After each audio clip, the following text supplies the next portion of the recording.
Buenas tardes a todos. Les habla Manuel Frau Ramos de el periódico El Sol Latino. Estamos grabando directamente desde el oeste de Massachusetts, en el Pioneer Valley. Este es el podcast 413, número 40, hoy 20 de enero del 2021. Les damos las gracias por su sintonía. Hoy tenemos a alguien que nos trae una perspectiva diferente a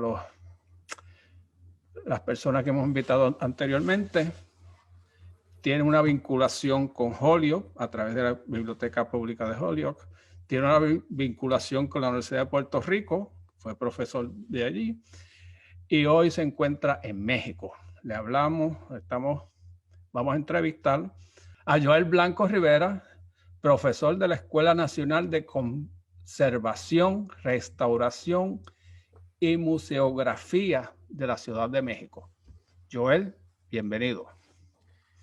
Muchas gracias, Manuel. Muchas gracias, Natalia, ambos por la invitación. Y sí, como bien dice, sí tengo una conexión con el oeste de Massachusetts. Creo que algo que cuando estuve trabajando en Simmons University como profesor, creo que uno de los mejores recuerdos de esa época que estuve allá fue conocer sobre Holyoke y sobre la comunidad latina y la comunidad puertorriqueña en Holyoke. Invitamos a Joel porque uno de los proyectos que estamos haciendo en Holyoke es tratar de documentar la experiencia de los puertorriqueños en el oeste de Massachusetts, especialmente en la ciudad de Springfield y Holyoke. Como sabemos, Holyoke se ha convertido en la ciudad con la concentración más grande de puertorriqueños fuera de la isla. Y para muchos está a la sombra de la ciudad de Springfield, que tiene el poder político puertorriqueño, pero en términos de Holyoke es más vibrante culturalmente. Y nos interesa saber sobre la cuestión de archivos, biblioteca, conversación. Hoy estoy. Archivos y biblioteca. Vamos a empezar con una pregunta básica porque tradicionalmente sabemos o conocemos o mucha gente cree que biblioteca es un depósito de libros y archivo es un depósito de un montón de cajas de documentos. Explícame, Joel, ¿cuál es tu definición de estos dos conceptos? Claro, gracias.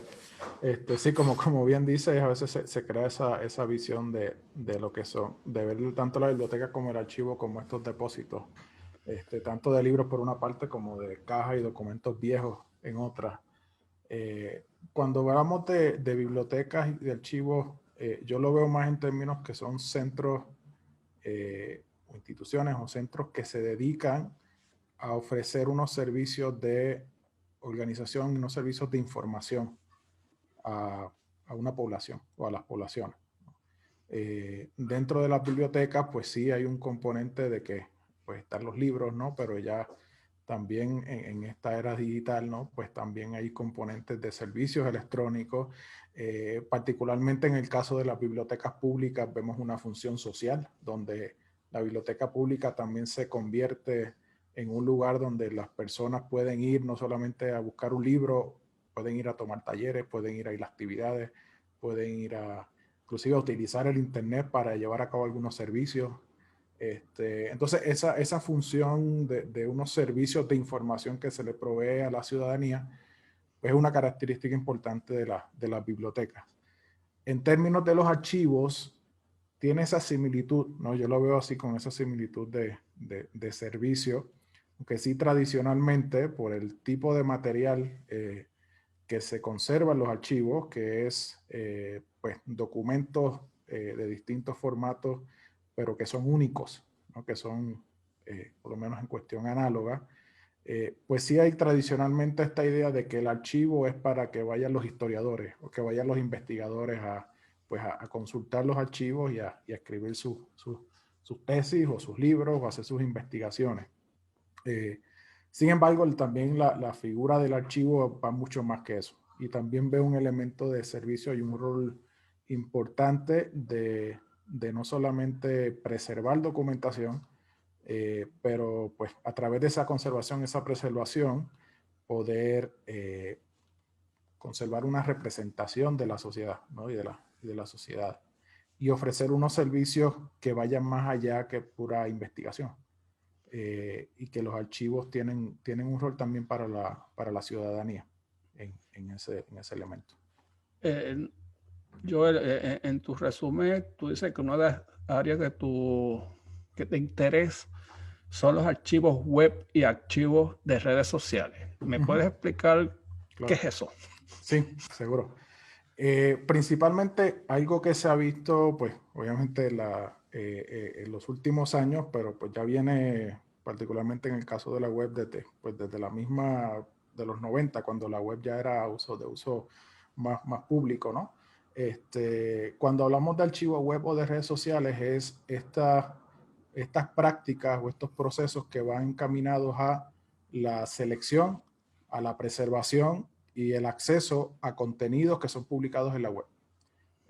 Un ejemplo, por ejemplo, ¿cuántas veces no nos ha ocurrido que a veces vamos a un website y le damos a un enlace y el enlace ya no existe?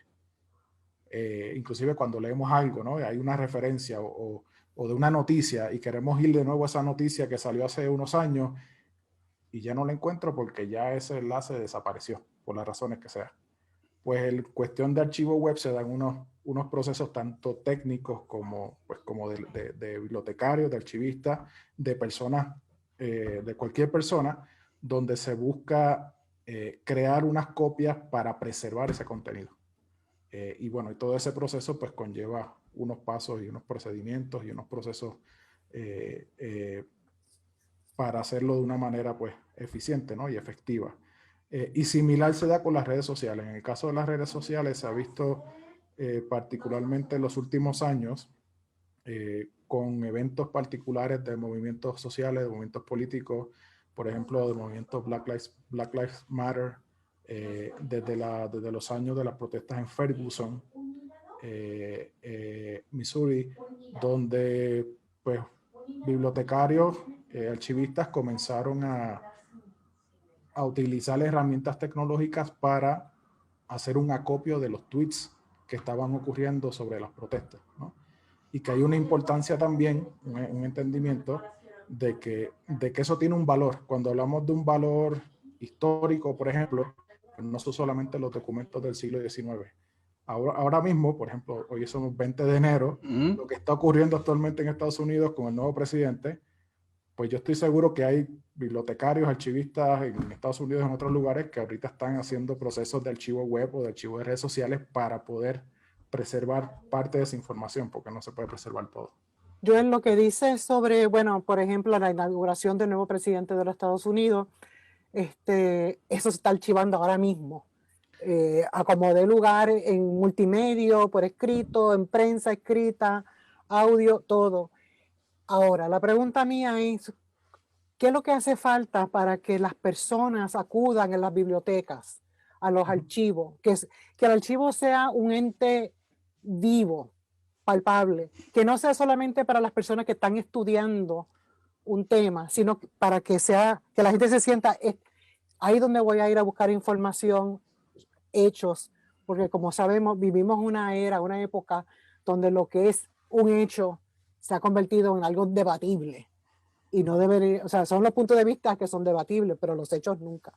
Joel. Sí, muy de acuerdo con esa visión de cómo podemos ver que los archivos pues lleguen más a la comunidad y que no se vea como estos lugares cerrados, ¿no? Creo que lo primero que puedo mencionar sobre eso tiene que ver con, de parte de los archivos, pues que haya mayor visibilidad del trabajo que se hace. Porque inclusive sucede mucho pasó cuando yo comencé esta carrera de archivo, de trabajar en archivo, que a veces pues yo le mencionaba a mi familia o amistades, estoy estudiando para archivo. ¿Qué es eso? ¿Qué tú haces, no? ¿Qué haces? Guardar documentos en caja.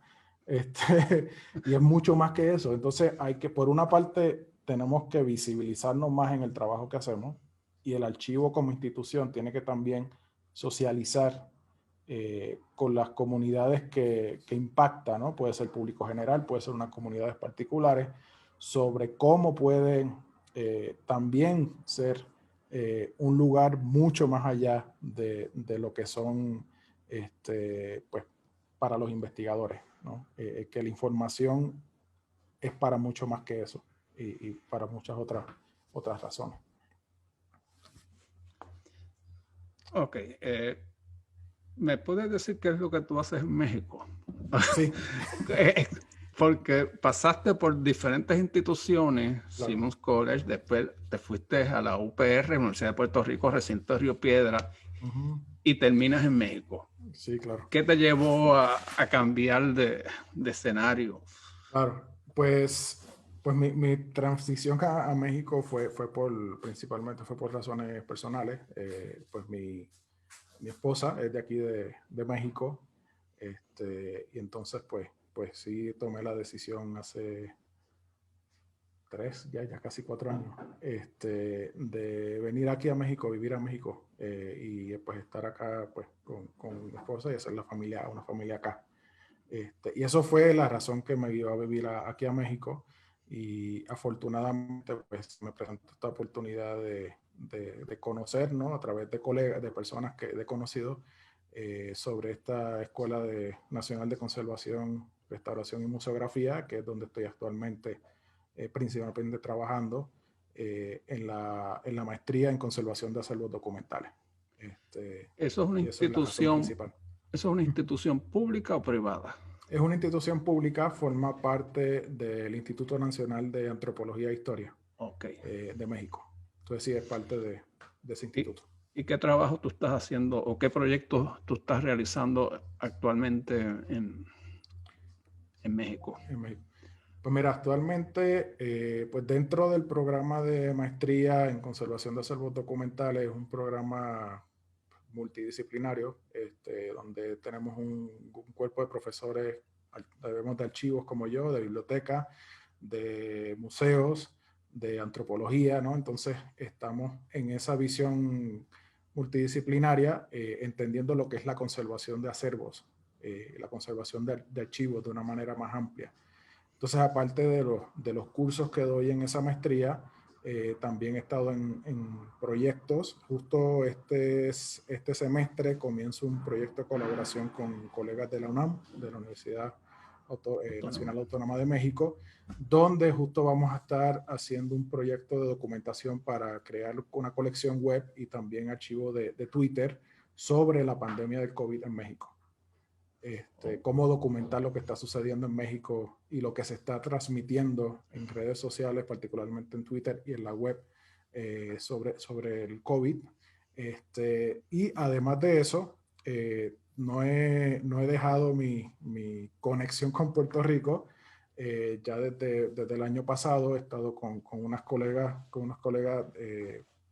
Marisol Ramos y Mari Fraticelli, en el proyecto de documentación Ricky Renuncia, donde también hemos estado documentando, tanto de redes sociales como del internet, información sobre pues, las protestas del verano del 19.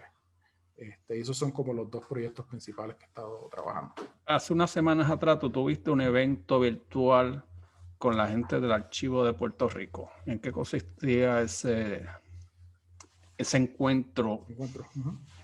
Claro, pues ese encuentro fue justo una invitación de parte del Archivo General y de la Archivera General, Hilda Teresa Ayala, que justo el Archivo General estaba en celebración de su 65 aniversario de su fundación, y por 2 semanas estuvieron llevando a cabo una serie de actividades, entre las que se encontró el día generalmente que se conmemora el aniversario del Archivo General de Puerto Rico, un conversatorio con colegas de archivistas, que estuvimos platicando sobre perspectivas del archivo en el presente y cómo eso también podríamos verlo en términos de la realidad de archivos en Puerto Rico.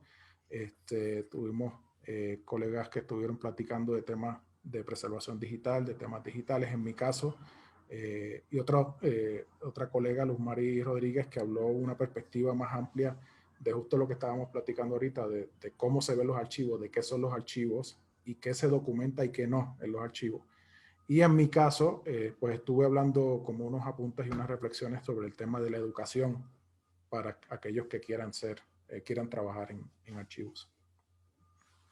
Eso de Archivo General de Puerto Rico, me acuerdo cuando practicaba el periodismo en Puerto Rico en los años 90, habíamos sacado varios artículos y han salido artículos también en estas últimas 2 décadas de que el gobierno no aporta suficiente dinero a los archivos, al Archivo General de Puerto Rico. Es como que sí, y el mensaje es que el gobierno no quiere saber nada de lo que ha pasado.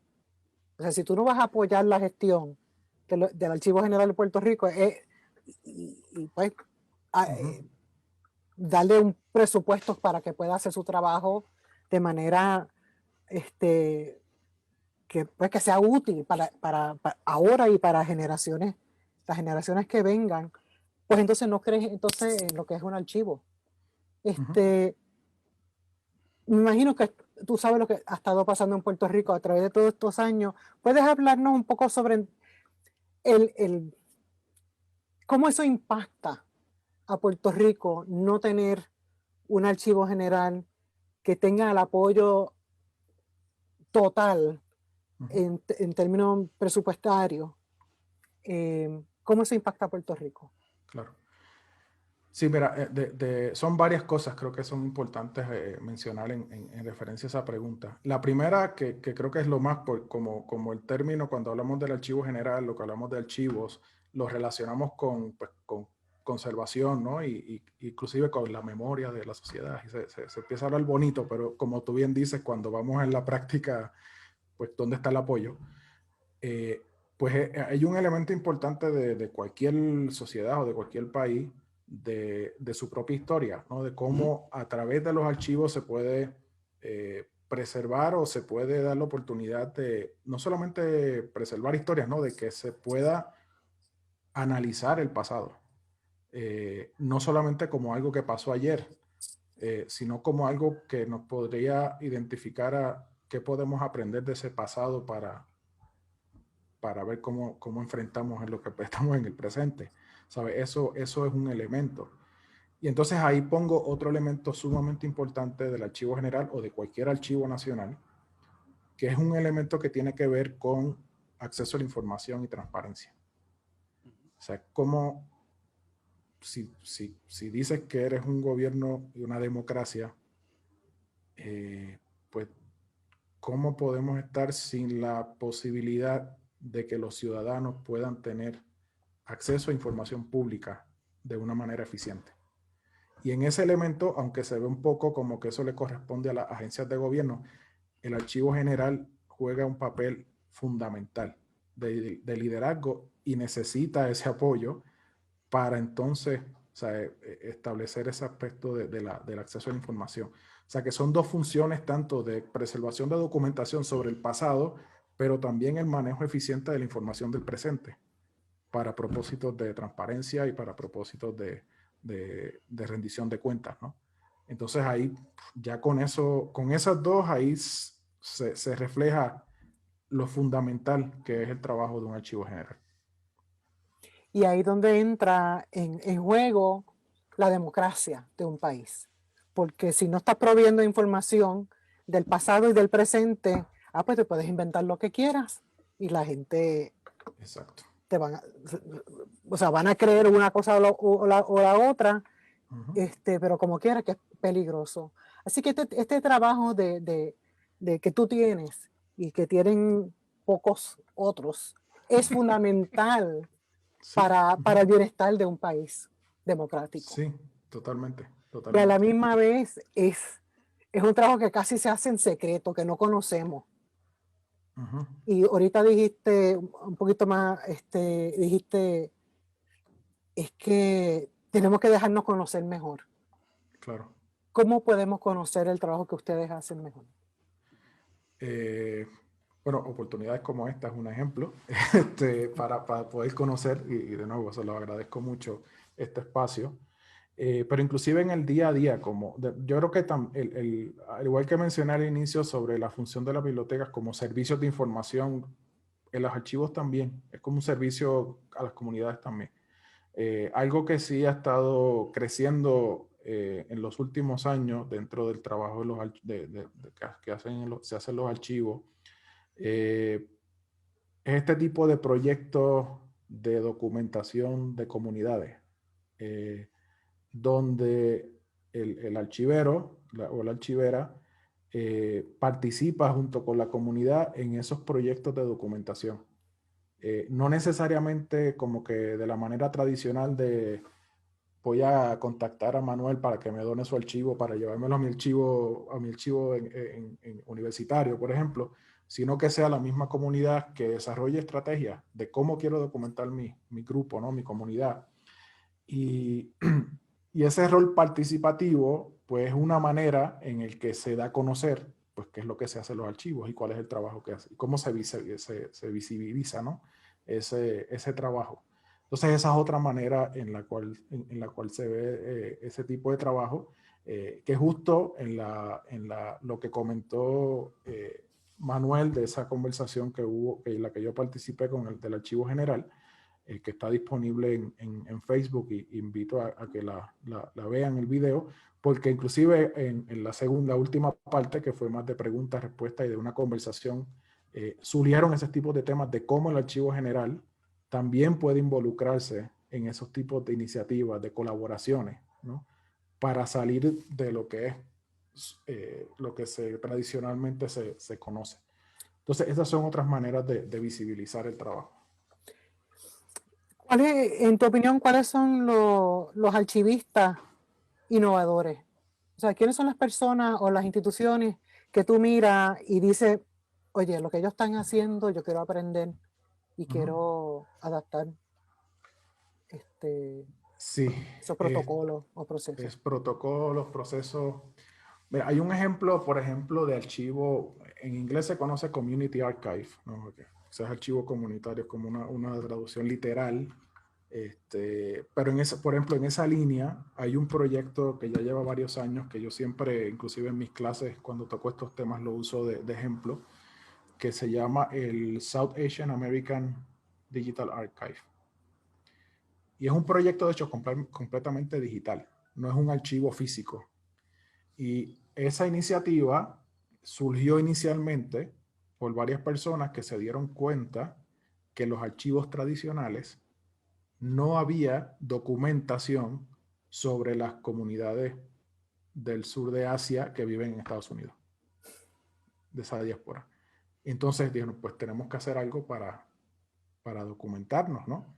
Y entonces comenzaron ese proyecto, un proyecto entonces parte del proceso que hacen es que con gente de esas comunidades, de esa diáspora, pues les donan fotografías, cartas, ¿no? Documentos familiares que quieran donar, y crean este archivo digital. Después les puedo pasar el enlace para que lo puedan publicar.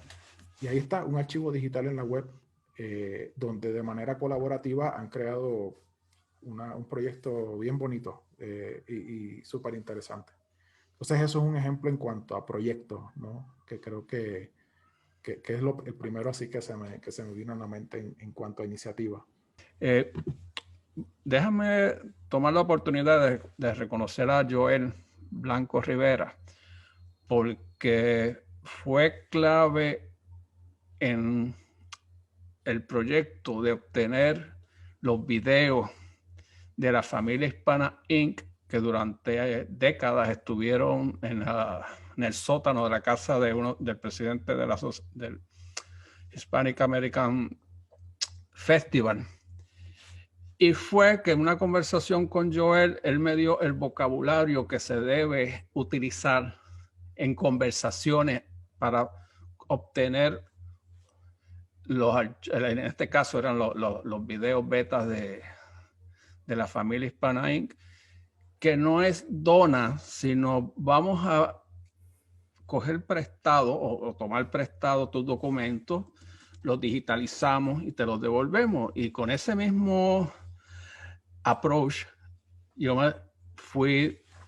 regresé otra vez a pedir los videos y terminaron donándolos a la biblioteca. ya hay partes digitalizados, hay otros que están en el proceso de digitalizarlo por cuestiones de copyright, con especialmente artistas, cantantes que participaron. Pero yo creo que la utilización de un vocabulario que no sea,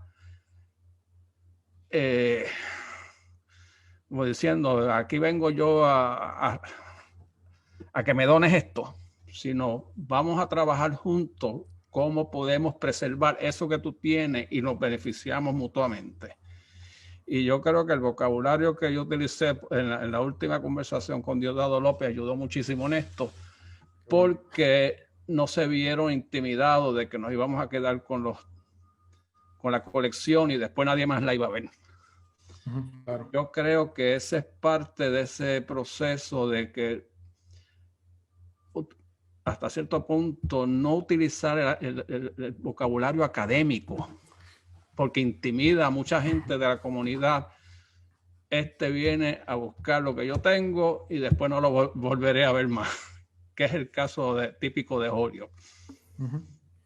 Sí, que ¿Tú crees que ese es parte del problema, el acercarse a buscar una información con un vocabulario académico?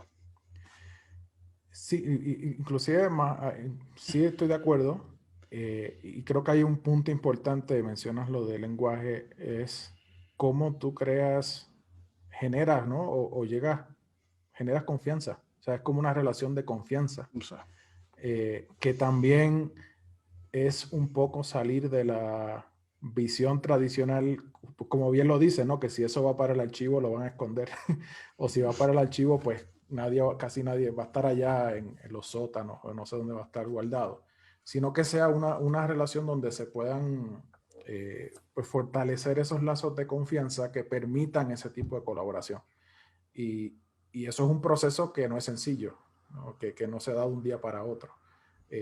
Y ahí, como muy bien dices, inclusive hasta el detalle del lenguaje que utilizas es fundamental, de cómo generas ese ambiente de confianza para que no se vea igual como dices, pues yo soy el archivista, yo soy el que sé cómo bregar con esto, así que dámelo, ¿no? ¿Cómo colaboramos, ¿no? Esto es importante, ¿no? Y reconocer esa importancia que inclusive las personas le dan a esos documentos porque los siguen conservando en sus casas. Esos videos, por ejemplo, poner el video el ejemplo de los videos, no se destruyeron, se mantuvieron ahí. ¿Por qué? Porque consciente o inconscientemente saben que hay un valor importante. Entonces ahí podemos encontrar unos elementos para colaborar, ¿no? Y de que se vea como de esa manera, una colaboración.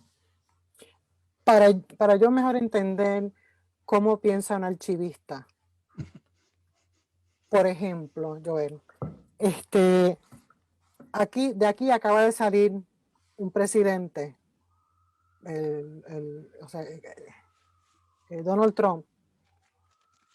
¿Cuáles son las categorías que tú tendrías que crear para crear un archivo sobre su presidencia? O sea, tendrías una categoría que se llama Twitter, otra que se llama derechos humanos, otra que se llama inmigración. O sea, ¿cómo empezarías a manejar esa administración? Sí, de hecho, ahí por ejemplo, en ese ejemplo que mencionas, podemos inclusive diferenciar en el trabajo que sería un archivo en una biblioteca. Por ejemplo, el ejemplo que pones que son como que temáticos, eso va más dirigido al tipo de trabajo de organización de material en una biblioteca. En el caso específico del ejemplo que pone, primero que todo, hay unos requerimientos legales de preservación de los documentos de cualquier presidente. Ya por ley, el Archivo Nacional de Estados Unidos tiene unas políticas, unos procedimientos de cómo van a asegurarse de que la documentación generada durante la administración de Trump, pues, que sea preservada o sea seleccionada, no se preserva todo, ¿no? El Archivo Nacional de Estados Unidos, de hecho, preserva creo que un 5% menos del universo de la información que se genera en el gobierno federal. Entonces hay unos requerimientos legales de un reconocimiento también de que los documentos generados por la oficina por la Casa Blanca son documentos públicos. Entonces, pues Trump se fue esta mañana, pues no se podía llevar los documentos con él, ¿no? Le pertenecen al Archivo Nacional. Después hacen las bibliotecas presidenciales y entonces eso es otro, como que otro elemento también, pero los documentos como tal son documentos públicos. Y el Archivo Nacional tiene la responsabilidad de preservar y de organizarlo. No se organiza principalmente como en términos de temas, sino se organizan como de lo que le llamamos de procedencia, de dónde proceden los documentos, de qué oficina, de qué agencia, para que se mantenga como que esa representación de los documentos.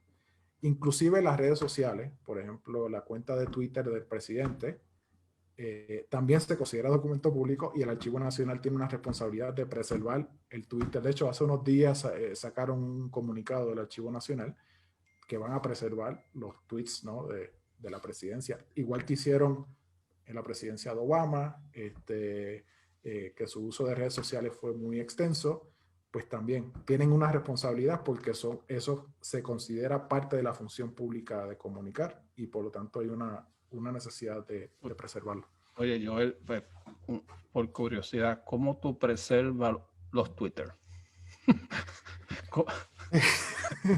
¿Cómo tú entras a esa cuenta y buscas todo lo que publicó?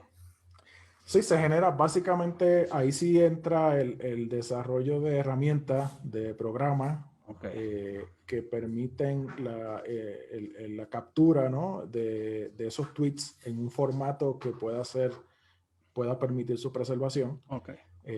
Y eso ocurre con contenidos digitales en general, ¿no? Que lo que se busca es cómo yo puedo asegurarme que esos contenidos digitales se puedan mantener accesibles a través del tiempo,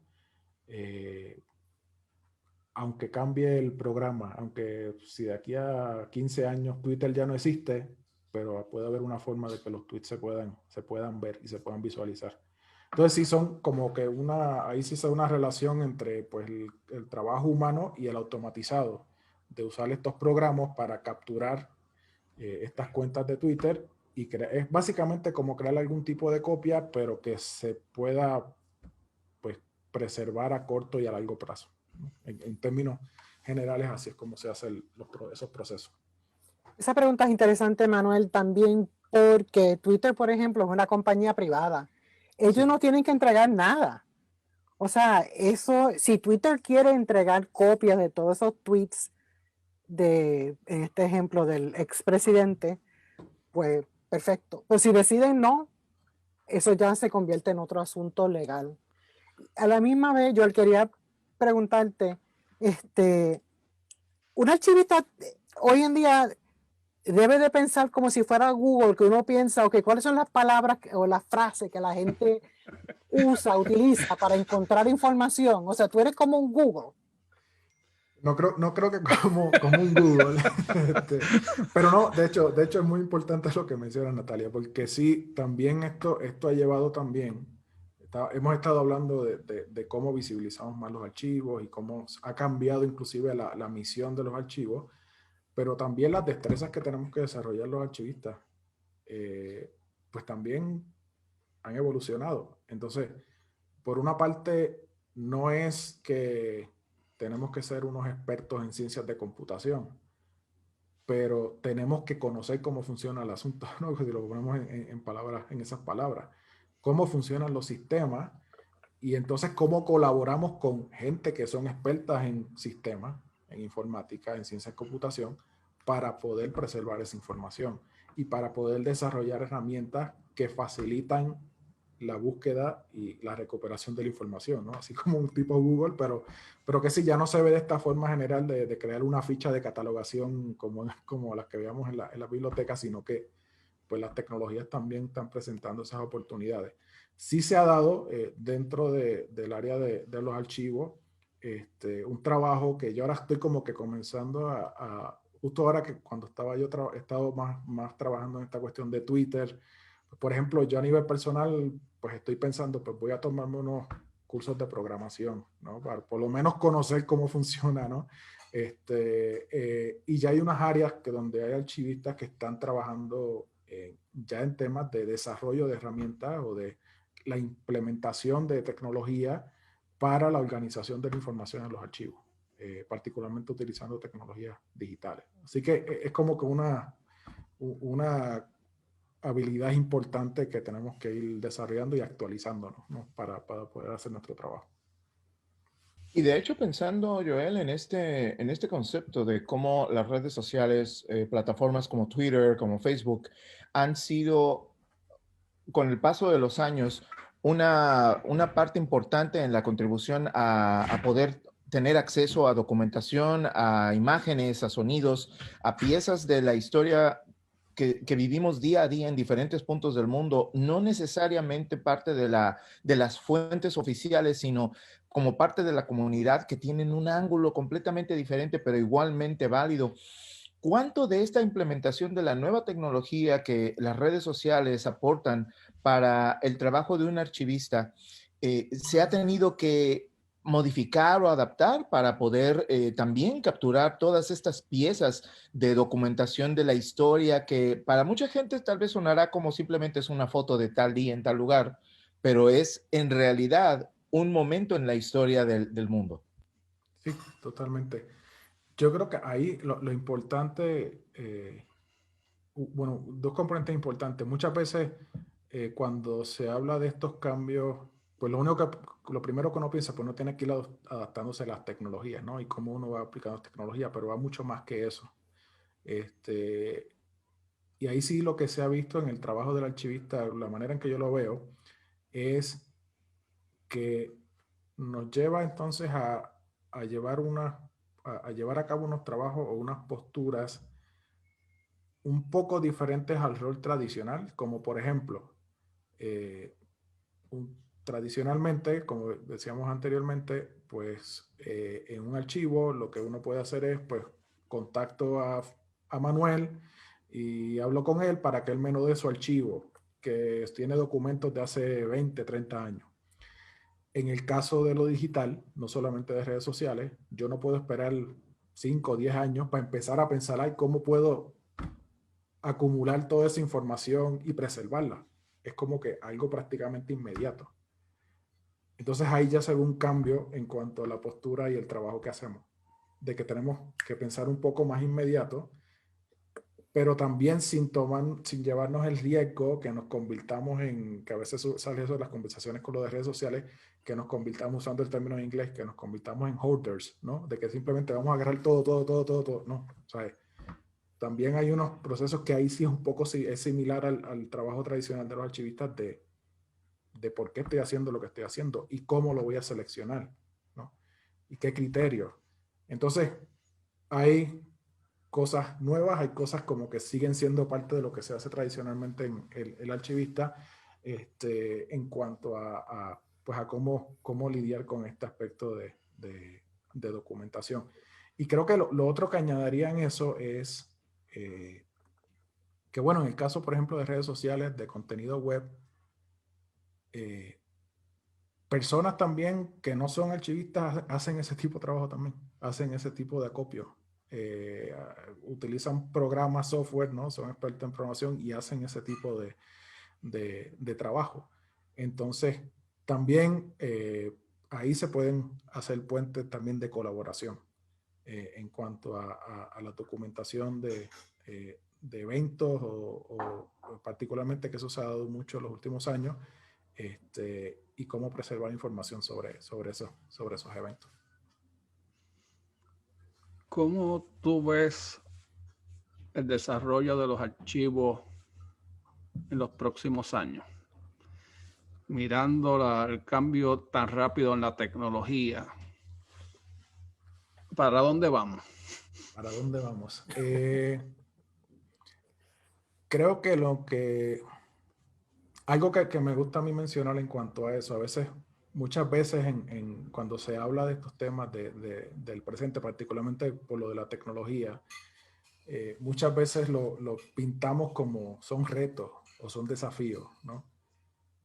Yo lo veo también, pues sí, son retos, desafíos, pero también son oportunidades para seguir desarrollando, pues, capacidades que permitan un trabajo de selección y de preservación de información que se entiende que tiene un valor importante histórico o social. Y entonces sí lo que veo es como que continuamos como que evolucionando, ¿no? En cuanto a las responsabilidades que llevamos. Lo veo inclusive en mi propia experiencia, ¿no? Cuando yo comencé, mi primera experiencia realmente con archivos fue en el 2001, cuando me fui a estudiar la maestría. Que de hecho, cuando empecé a estudiar maestría ni sabía lo que eran los archivos ni nada. Fue una cosa ahí como que me llamó la atención y me fui a estudiar. Y ya desde el 2001, pues ya estábamos en las clases tocando temas de tecnología, etcétera, ¿no? Pero 20 años después, pues sí se tocan temas de tecnología, pero son distintas perspectivas, ¿no? Ya en 2001 no teníamos las redes sociales.